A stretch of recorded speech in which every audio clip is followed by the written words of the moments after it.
आदाब, मैं पलक शर्मा हाजिर हूं दुनिया भर की सोशियो पॉलिटिकल और इकोनॉमिक इश्यूज पर खास प्रोग्राम लेकर। दुनिया मेरे आगे हमारी इस खास पेशकश में बात आज G7 समिट में भारत के गुडविल पार्टनर के तौर पर शिरकत की। G7 दरअसल इंडस्ट्रियलिस्ट कंट्रीज का एक ग्रुप है जिसमें Canada, France, Germany, Italy, Japan, United kingdom और अमेरिका शामिल है। इसका मकसद ह्यूमन इंटरेस्ट और अलग अलग तरह के इंटरनेशनल इश्यूज पर डिस्कशन करके उसके हल की तलाश करना है। खास बात यह है कि हाल ही में G7 समिट जर्मनी में ऑर्गेनाइज की गई, जिसमें भारत को एक गुडविल पार्टनर के तौर पर इनवाइट किया गया था और हमारे प्राइम मिनिस्टर ने इस समिट में शिरकत की। अब सवाल यह है कि आज तेजी से बदलते हुए दुनिया के हालात में G7 समिट की कितनी इंपॉर्टेंस है और इसमें भारत को एक गुडविल पार्टनर के तौर पर इनवाइट करने के क्या मतलब हैं। इसी को समझने के लिए हमने अपने स्टूडियो में इनवाइट किया है दो खास मेहमानों को। हमारे साथ हैं जवाहरलाल नेहरू यूनिवर्सिटी के आईएएस में प्रोफेसर गुलशन सचदेवा और जामिया मिलिया इस्लामिया से इकोनॉमिक्स डिपार्टमेंट से प्रोफेसर शाहिद अहमद। आप दोनों का हम अपने स्टूडियो में वेलकम करते हैं। सबसे पहला मेरा सवाल आपसे होगा प्रोफेसर शाहिद, आज के बदलते हुए हालात में G7 समिट और गुडविल पार्टनर के तौर पर भारत को मिले इन्विटेशन पर आप इस चीज़ को किस तरह से देखते हैं? आदाब पलक, आज के दौर में दुनिया में कोऑपरेशन के बिना कोई इंडिविजुअल कंट्री कोई भी अचीवमेंट नहीं कर सकता, चाहे वो इकोनॉमिक स्पेस में हो, चाहे वो फॉरेन पॉलिसी पे हो, चाहे दुनिया में सिक्योरिटी कंसर्न हो। जितने भी दुनिया में ग्रुपिंग्स हैं वो या तो किसी क्राइसिस से जनरेट हुए हैं, उनका बने हैं, या फ्यूचर में जो अपॉर्चुनिटीज़ हैं उनको कैप्चर करने के लिए ये ग्रुपिंग्स हुई हैं। इसी तरह से G7 भी 70s में जो एनर्जी क्राइसिस हुआ और एक्सचेंज रेट क्राइसिस हुआ, उसके बाद अमेरिकन लेड इनिशिएटिव हुआ और ये पहले G5 हुआ, 5 कंट्रीज़ मिलके एक ग्रुप बना, फिर 6 कंट्री शामिल हो गए एंड फाइनली 1976 से जब कनाडा को शामिल कर लिया तो ये G7 ग्रुप बन गया। अब उस दौर में जब अगर हम 70s और 80s की बात करें तो ये एक बहुत ही इकोनॉमिकली जो दुनिया में जीडीपी में इसका बहुत अहम हिस्सा था और ये 60 to 70% कंट्रीब्यूशन दुनिया में अप टू इवन 2000 तक 65% जीडीपी में कंट्रीब्यूशन इन 7 कंट्रियों से आ रहा था। अब भी ये G7 जो है, अगर हम देखें 2022 में तो इनका जो कंट्रीब्यूशन है दुनिया में वो जीडीपी में 40% है और दुनिया के वेल्थ में इनका 50% कंट्रीब्यूशन है। ये G7 के कंट्रीज़ का इम्पोर्टेंट रोल ये है कि UN सिक्योरिटी काउंसिल के 3 इम्पोर्टेंट मेंबर इस ग्रुपिंग के हिस्से हैं और इन 7 मेंबर्स का दुनिया की जितनी मल्टीलेटरल एजेंसीज़ हैं, चाहे वो वर्ल्ड ट्रेड ऑर्गेनाइजेशन हो, चाहे IMF हो, वर्ल्ड बैंक हो, इन सब में इनका काफ़ी अहम रोल है। इस देख कर ये इसका अहम रोल ये हो जाता है कि जितने भी दुनिया में ग्लोबल पॉलिसी इश्यूज हैं उनमें G7 का बहुत अहम रोल है और ये दुनिया में जो भी चैलेंजेस है उन पर बैठकर डिसीजन लेते हैं। ख़ास तौर से ये दिखाते हैं कि भाई किस तरह से आगे बढ़ा जाए और किस तरह पॉलिसीज़ अपने कंट्रीज़ के लिए और दुनिया में इनका नज़रिया क्या है दूसरे कंट्रीज़ के कॉन्टेक्स्ट में। तो उस एतबार से G7 कंट्रीज़ आज भी बहुत इम्पोर्टेंट है इन ग्लोबल स्पेस में और इनका जो ख़ास तौर से जो नई सिचुएशन इमर्ज हुई है अब दुनिया में, जिसमें काफ़ी सिक्योरिटी कंसर्न्स हैं आफ्टर रशिया यूक्रेन क्राइसिस के बाद, फूड क्राइसिस हुआ है ग्लोबली और कोविड के बाद बहुत सारे प्रॉब्लम्स आई हुई हैं दुनिया भर में और दुनिया में इकोनॉमिक रिकवरी अपना आप में एक चैलेंज है। उसमें G7 का काफ़ी अहम रोल है और उसी नज़रिए से जो रिसेंट मीटिंग हुई है म्यूनिख में, उसमें जो डिसीजंस लिए गए हैं और जो फाइनल उनका स्टेटमेंट आया है उसके ग्लोबल इम्प्लिकेशंस हैं और उसका इंडिया के लिए भी इम्प्लिकेशंस हैं। प्रोफेसर सचदेवा, ये क्वेश्चन मैं आपसे भी लेना चाहूँगी। ग्लोबल इम्प्लिकेशंस की तो बात हो गई, इंडिया ख़ास तौर पे इनवाइटेड था। अगर इंडियन कॉन्टेक्स्ट में देखें तो आपकी क्या राय है, इंडिया का कितना अहम इस वक्त रोल है इतने बड़े समिट में, एक इनविटेशन मिला है ख़ास उसका? देखिए, जैसे प्रोफेसर शाहिद ने उसका पूरा इतिहास बताया आपको, और किस तरह से G7 कंट्रीज़ जो हैं बहुत अहम हैं, और भारत की जो आपने बात कही, भारत की शिरकत की उसके अंदर आप दुनिया की जितनी बड़ी दिक्कतें हैं और ख़ास तौर से जो मुद्दे G7 के अंदर उठाए गए, चाहे वो क्लाइमेट चेंज का मुद्दा था, चाहे वो सस्टेनेबल डेवलपमेंट गोल का मामला था, या पोस्ट पेंडेमिक जो ग्रोथ पूरी दुनिया की होनी है उसके अंदर जो एक बड़ा एक कैसे उसको सस्टेनेबल ग्रोथ बनाई जाए, इन सारे बड़े जो मुद्दे हैं जब तक भारत की उसके अंदर ख़ास तौर से शिरकत नहीं होगी तो वो मुद्दे मुझे लगता है वो टारगेट्स जो हैं सारे ठीक से पूरे नहीं कर पाएंगे। इसीलिए शायद भारत को पिछले कई जो हैं G7 जो समिट्स हैं उसमें लगातार भारत को बुलाया जाता रहा है मेहमान के तौर पे। और अभी जिस तरह का माहौल है जिसके अंदर ये G7 समिट हुआ जर्मनी के अंदर, आप देखिए पेंडेमिक अभी ख़त्म नहीं हुआ है, यूक्रेन और रूस का जंग अभी जारी है, उसके अलावा जो इंडो पैसिफिक का इलाका है उसके अंदर काफ़ी जो हैं टेंशन पॉइंट्स बने हुए हैं, और जर्मनी के अंदर नए चांसलर हैं, नई वहाँ पे कोलिशन गवर्नमेंट है जिसके अंदर ग्रीन्स का एक बहुत बड़ा इम्पोर्टेंट रोल है, काफ़ी देर के बाद वो जर्मनी की सरकार में आए हैं। तो एक तो मुझे लगता है कि इस पूरी समिट के अंदर जो यूक्रेन का मामला था वो एक पूरी तरह से छाया हुआ था, और जितनी आप स्टेटमेंट्स देखें, चाहे वो इंडिविजुअल लीडर्स की देखें खासतौर से G7 कंट्रीज़ के, और जितना जो मेन स्टेटमेंट है डिक्लेरेशन बाद में जो आया है, तो यूक्रेन के बारे में काफ़ी उन्होंने बातचीत की और उसके लिए लगभग 25-30 बिलियन US डॉलर का उन्होंने एक मंसूबा बनाया है, ह्यूमैनिटेरियन असिस्टेंस का भी और रिकंस्ट्रक्शन का भी। उसके अलावा जो है जो बात जो फूड सिक्योरिटी की हो रही है, तो एक ग्लोबल फूड सिक्योरिटी अलायंस की बात हुई है जिसके अंदर 4 से 5 बिलियन डॉलर की कमिटमेंट की गई है, लगभग आधी उसमें से जो है वो अमेरिका से आएगी, बाकी दूसरे देशों से जी। उसके अलावा 600 बिलियन के अलावा के करीब जो है वो global infrastructure fund, investment fund जो क्रिएट किया गया है, वो ख़ास तौर से चीन का जो बेल्ट एंड रोड इनिशिएटिव है उसके मद्देनज़र भी, और वैसे भी जो G7 का G20 का अपना एक मुद्दा है पिछले कई सालों से कि जो डेवलपिंग कंट्रीज़ हैं, तीसरी दुनिया के जो देश हैं,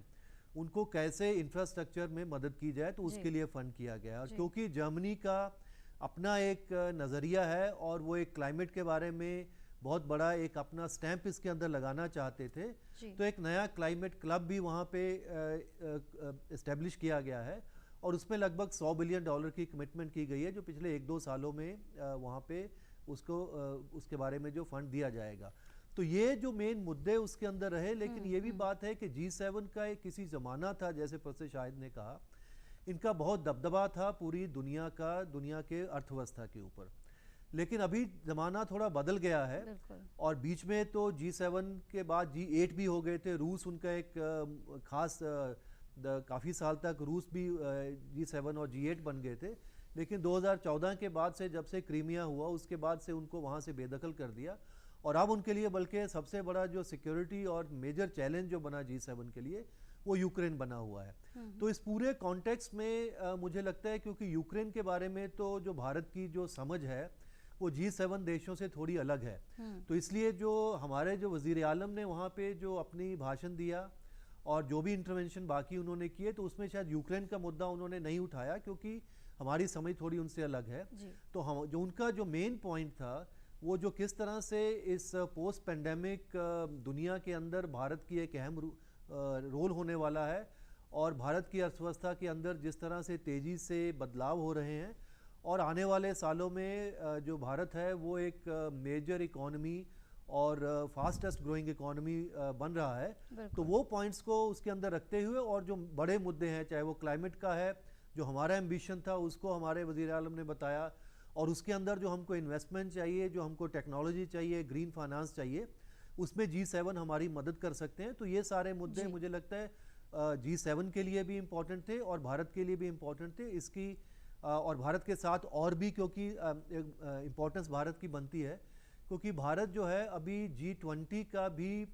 जो है प्रेसिडेंसी भारत की आने वाली है जी। तो G20 के जो बड़े मुद्दे हैं वो भी G7 के मुद्दों के साथ जुड़े हुए हैं, और भारत एक ब्रिक्स का भी एक बहुत बड़ा इम्पोर्टेंट जो है मेंबर है। तो इस तरह से भारत एक बहुत एक कड़ी है जो G7, G20 और ब्रिक्स के देशों को जोड़ती है।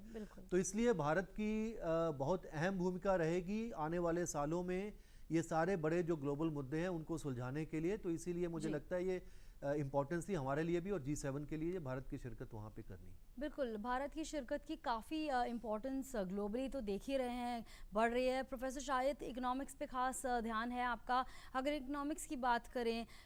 ग्लोबल कॉन्टेक्स्ट में ट्रेड की बात करें, ये सब इंडस्ट्रियलिस्ट कंट्रीज़ हैं जिन्होंने हिस्सा लिया था। भारत का उस तौर पर जो इन्वॉल्वमेंट है इस G7 समिट में ग्लोबल ट्रेड को लेके, ग्लोबल फाइनेंसिंग को लेके, उसको किस तरह से देखते हैं? पलक, G7 ने जो स्टेटमेंट आया है ये बहुत इम्पोर्टेंट ये है कि जो सपोज़ उनका जो स्टेटमेंट आया है WTO को लेके, जो WTO में रिसेंट मीटिंग हुई है उस पे जो फैसले लिए गए हैं, 7-8 साल से कोई फैसले नहीं हो रहे थे, तो उसको G7 ने सपोर्ट किया है कि मल्टीलेटरलिज्म को पर काम होना चाहिए और लोगों को ट्रेड को जो फ्री ट्रेड और मार्केट इकोनॉमी पे एम्फेसाइज़ किया है। तो ये जिसका भारत की ओपिनियन भी इसमें यही है कि जो ट्रेड फ्री होना चाहिए, फेयर होना चाहिए और वो रूल बेस्ड होना चाहिए, और वर्ल्ड ट्रेड ऑर्गेनाइजेशन को जो गवर्नेंस सिस्टम है उसको स्ट्रेंथन करना चाहिए। और उसके लिए G7 ने अपने फाइनल स्टेटमेंट में ये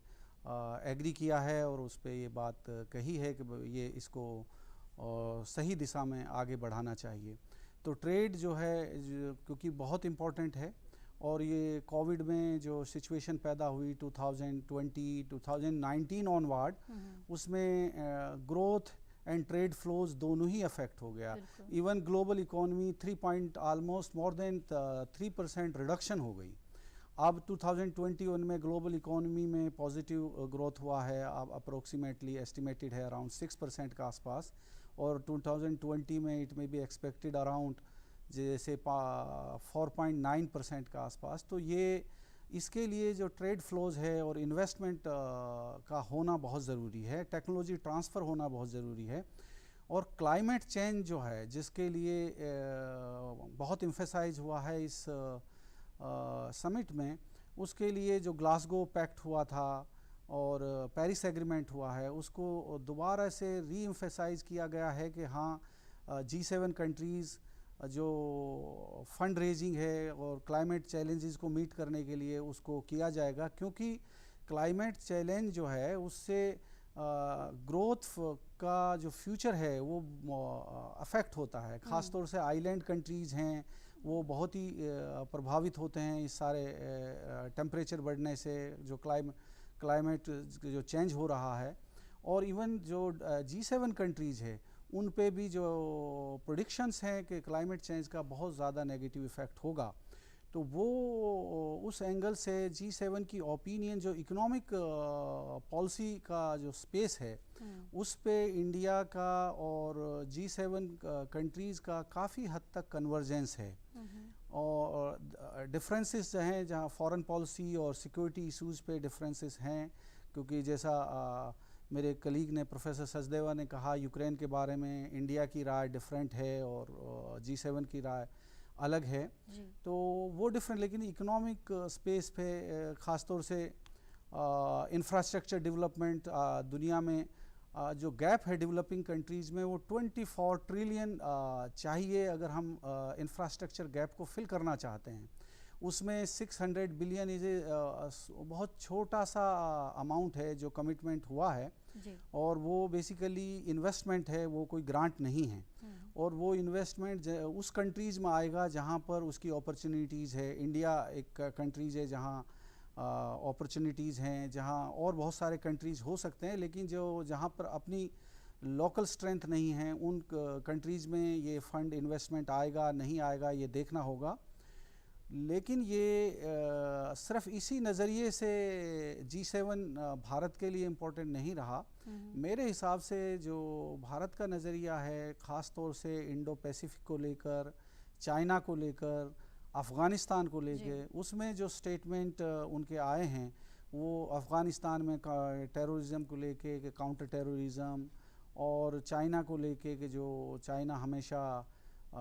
नेबरहुड में जो एक्टिविटी करता है कि वो नहीं होनी चाहिए। इंडो पैसिफिक के बारे में जो स्टेटमेंट आया है वो उनमें काफ़ी हद तक इंडिया की राय G7 कंट्रीज़ की राय से इत्तेफाक और कन्वर्जेंस है। वो उनका 100% कन्वर्जेंस कभी भी कंट्री नहीं होनी भी नहीं चाहिए और होती भी नहीं है, क्योंकि हर कंट्री के अपने इंटरेस्ट हैं। और एक उसका एग्जांपल ये दिया जा सकता है कि अगर आप देखें कि इंडिया ब्रिक्स का मेंबर है जहां चाइना है, रशिया है। इंडिया G20 का मेंबर है जहां पर रशिया है, चाइना है और कंट्री हैं। SCO है जहां पर चाइना है, इवन पाकिस्तान भी है। इंडिया G33 का मेंबर है, वहां पर बहुत सारे कंट्रीज़ हैं, इंडिया है, इंडोनेशिया है। और जहाँ पर G7 के लिए दूसरी तरफ जब हम देखते हैं तो इंडिया क्वाड का मेंबर है, जहाँ पर जापान है, ऑस्ट्रेलिया है और यूनाइटेड स्टेट है, इंडिया है। तो इंडिया का ये रहा है कि ब्लाइंड पोजीशंस नहीं लेनी है, अपने इंटरेस्ट को ध्यान में रखते हुए पोजीशंस और ग्रुपिंग्स में पार्टिसिपेट करते हैं। जहाँ पर G7 का जो इकोनॉमिक पॉलिसीज़ हैं, क्योंकि इंडिया के लिए टेक्नोलॉजी ट्रांसफ़र्स, ग्रीन टेक्नोलॉजीज़ और ग्रीन फाइनेंस और ईजी फाइनेंस वो चाहिए, तो उसमें G7 हेल्प कर सकता है। तो उस एतबार से ये काफ़ी इम्पोर्टेंट है। जी बिल्कुल। प्रोफेसर सचदेवा, कई कंट्रीज़ के जो हेड्स हैं उनसे बायलैटरल मीटिंग्स भी हुई। प्राइम मिनिस्टर की जर्मनी और कनाडा के ख़ास तौर पे जो हेड्स हैं उनसे मीटिंग हुई 1-on-1। उसके बारे में आप क्या कहेंगे? किस तरह से ये आगे वे फॉरवर्ड भी है, और इंडिया की इम्पोर्टेंस तो जो ग्लोबली है वो लगातार हर इस तरह के समिट में सामने आ ही रही है। जी, जो उसमें जब हमारे वज़ीर आलम ने वहाँ पे जब शिरकत की, तो सिर्फ ऐसा नहीं कि G7 में वो तो जो मेजर मीटिंग्स थी उसमें हुई, उसके अलावा जो G7 के सारे कंट्रीज़ हैं मोरलेस सभी के साथ बायलैटरल मीटिंग हुई। और जो दूसरे गेस्ट भी वहाँ पे बुलाए गए थे, चाहे वो इंडोनेशिया थे, साउथ अफ्रीका था और जो देश थे वहाँ पे, उनके साथ भी बायलैटरल मीटिंग हुई। तो उसका अपना एक अलग महत्व है, उसकी अलग एक उसकी जिम्मेदारी बनती है, क्योंकि उसमें ये है कि अभी इससे पहले भी हमारी, जैसे जर्मनी हमारा एक बहुत इम्पोर्टेंट साझेदार रहा है, और अभी कुछ दिन पहले ही हमारी इंडिया जर्मनी के साथ इंटर गवर्नमेंटल जो मीटिंग हुई थी उसमें भी प्रधानमंत्री ने वहाँ पे शिरकत किया था। इसके अलावा अगर आप देखें G7 के अंदर मुझे लगता है यूरोपियन देशों का काफ़ी बड़ा इम्पोर्टेंट रोल रहा है पहले से ही। इनफैक्ट जब 70s में भी जब वर्ल्ड इकोनॉमिक समिट 1975 में किया था, तब भी जर्मनी और फ्रांस ने इसको किया था। बाद में वो G7 बना, G8 बना, फिर G7 फिर वापस हो गया। तो अगर 7 कंट्रीज़ में से अगर आप देखें तो 4 कंट्री उसमें से यूरोप से हैं। और हमारी जो अभी जो हमारे ताल्लुकात हैं यूरोप के देशों के साथ, वो पहले से बहुत गहरे हुए हैं जी। और हमारी उनके साथ भी स्ट्रेटेजिक पार्टनरशिप यूरोपियन यूनियन के साथ भी हैं, उसके अलावा जर्मनी, फ्रांस और बरतानिया के साथ भी हैं। तो और हमारे अभी जो ट्रेड एग्रीमेंट्स के नेगोशिएशंस शुरू हुए हैं वो बरतानिया के साथ भी हमने शुरू किया है, उसके साथ साथ जो है यूरोपियन यूनियन के साथ भी रीस्टार्ट किए हैं हमने नेगोशिएशन। उसके अलावा जो इंडोनेशिया के साथ जो अभी G20 की जो प्रेसिडेंसी उनके पास है, वो भी एक तीसरी दुनिया का एक बहुत इम्पॉर्टेंट कंट्री है। और साउथ अफ्रीका तो हमारा बहुत पुराना उनके साथ ताल्लुकात रहे हैं बहुत पुराने ज़माने से, और वो G20 का भी एक बहुत इम्पॉर्टेंट मेंबर है।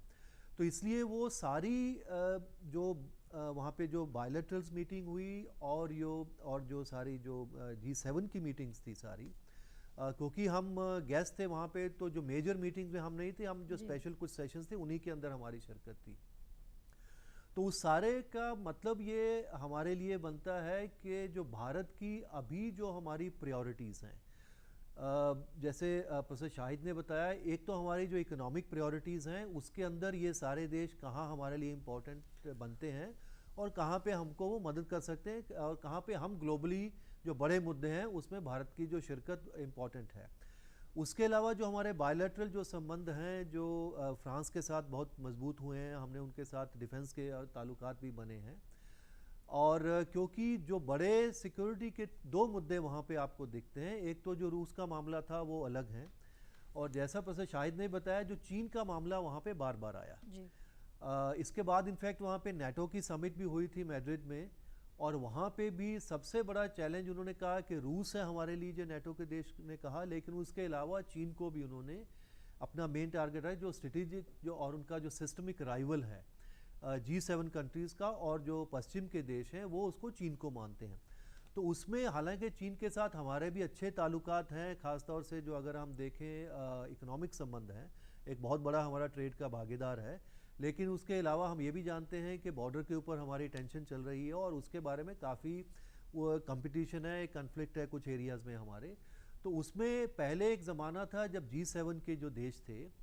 वो हमको ये लगता था कि वो पश्चिम के देश हैं, अमीर देश हैं, उनके जो प्रायोरिटीज़ हैं वो हमारी प्रायोरिटीज़ से मेल नहीं खाती हैं। लेकिन अभी ज़माना बदल गया है और हमारी भी ख़ास तौर से इवन चाहे वह हमारी इकोनॉमिक जो हैं प्रायोरिटीज़ देखें या स्ट्रेटेजिक प्रायोरिटीज़ देखें, उसमें भी हम काफ़ी करीब पूरे G7 देशों में के साथ आ गए हैं। चाहे वो चीन का मामला हो, इंडो पैसिफिक का मामला हो, जब बड़े इंटरनेशनल टेररिज्म का मामला हो, तो सारी हमारे जो भारत के जो संबंध हैं यूरोप के देशों के साथ भी, और उसके अलावा जो बाकी G7 के देश हैं, ख़ासतौर से अमेरिका, जापान और ऑस्ट्रेलिया के साथ भी अच्छे बने हैं। तो इसलिए वो सारी चीज़ें मिली हुई हैं, सारों के साथ अच्छा बातचीत उनके बारे में हुई, और वो सारी बातें बार बार उभर के आई हैं,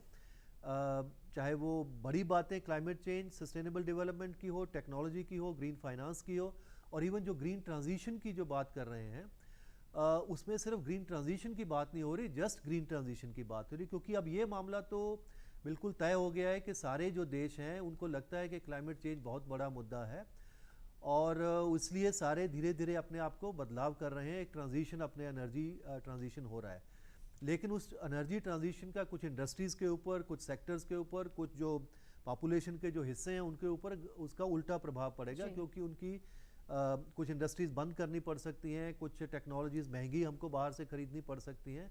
तो कैसे उस ट्रांजिशन को हम जो है स्मूथ बनाएं, क्योंकि उसका कोई उल्टा असर कुछ पॉपुलेशन के ऊपर नहीं पड़े, कुछ इंडस्ट्रीज उससे ऐसा ना हो कि वो ख़त्म हो जाए। तो उसके बारे में एक समझ बनी है G7 और डेवलपिंग कंट्रीज़ के बीच में। पहले उन्होंने साउथ अफ्रीका के साथ बनाई थी, उसी फंड को और बढ़ाते हुए वो इंडिया और इंडोनेशिया और दूसरे सेनेगल वगैरह देशों के साथ भी उसको आगे बढ़ाना चाहते हैं। तो ये सारे मुद्दे थे, मुझे लगता है, जो बायलैटरली भी आए हैं और G7 के बीच में भी आए हैं, और भारत की उसके मुझे लगता है सारी मीटिंग्स के अंदर जो हमारी तरफ से जो कोशिश रही वो ये थी उनको ये बताना कि चाहे वो पेंडेमिक से बाहर निकलने की बात हो, और ये जो मुद्दे हैं सिक्योरिटी इश्यूज़ हैं और इकोनॉमिक इश्यूज़ हैं, हमारी इन सब देशों के साथ, चाहे वो G7 के देश हैं, चाहे जो G7 के वहाँ पे जो बाकी देश शिरकत कर रहे थे, उनसे काफ़ी अच्छी खासी हमारी समझ उनके साथ बनी है, वो पूरे उन सारी स्टेटमेंट से नज़र आती है। बिल्कुल, और आपकी बात से लेते हुए प्रोफेसर शाहिद, मैं आपसे इनफैक्ट एक कंक्लूडिंग रिमार्क आप दोनों से चाहूँगी। ना सिर्फ पैंडेमिक में इंडिया ने अपने आप को प्रूव करा, इकोनॉमिक और स्ट्रेटेजिक इंपॉर्टेंस तो इंडिया की ग्लोबली कंट्रीज़ समझ रही हैं। ऑफ कोर्स लगातार इंडिया का नाम हर चीज़ में आगे आ रहा है। कोविड में number 1 providers of medical equipment and एड रहे हैं हम। अगर इकोनॉमिकली ही अगर हम इस चीज़ को कंक्लूड करना चाहें, इकोनॉमिक्स देखना चाहें बिहाइंड ये पूरे जो समिट है और इंडिया का जिस तरह से स्टैंड रहा है, कैसे आप कंक्लूड करेंगे इस चीज़ को? जो इंडिया का जो साइज़ ऑफ GDP जो बढ़ रहा है जी, और अब इंडिया का जो GDP है वो ऑलमोस्ट 3 ट्रिलियन के आसपास हो गया है, और इंडिया वर्ल्ड में अब 5th और 6th के आसपास चेंजेस वर्ल्ड इकोनॉमी में उसकी रैंकिंग है, और उम्मीद ये है कि अगले कुछ सालों में इंडिया की पोजीशन जो है 3rd पोजीशन होगी, ऐसी सभी को उम्मीद है। अब इस माहौल में इंडिया को रिकॉग्नाइज ना किया जाए एज ए इकोनॉमिक पावर, और जो ग्रोथ रेट एक्सपेक्ट कर रहे हैं हम आने वाले डिकेड में, तो अगर कम से कम भी माने तो हम ग्रोथ रेट एक्सपेक्टेड है कि ये 6 से 10% की रेंज में कहीं ना कहीं पर कोई अगर नेचुरल प्रॉब्लम्स नहीं आए जैसे कोविड वाली सिचुएशन, तो ग्रोथ रेट ये रहेगा। और उस सिचुएशन में इंडिया की इकॉनमी जो है वो 3rd या 4th प्लेस पे बहुत जल्दी आ जाएगी। ऐसे में सभी G7 कंट्रीज़ और जो भी ग्रुप्स हैं उन्हें सभी को भारत का रोल अहम लगता है इसमें।